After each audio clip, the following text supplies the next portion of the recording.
Приветствую тебя, друг мой Константин. Я нахожусь в центре Новокенского района, село Масе, с одной буквой «С», кстати. Джалабадская область, Кыргызстан.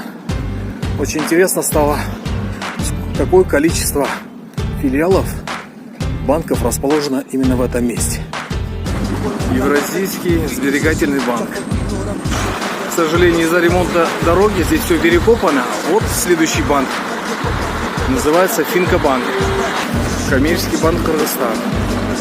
Следующий банк — это KCB. К сожалению, названия нет. Они вот сейчас пристройку соорудили. Название еще не вывесили. Вот в этом банке я обслуживаюсь. KCB называется. Бахай-банк. Очередной банк. Называется Доскредобанк. Оптима-банк. Банк Компаньон. Аил-банк. Курс валют на сегодняшний день. 29 мая. Разница между покупкой и продажей небольшая. Байбишин-банк.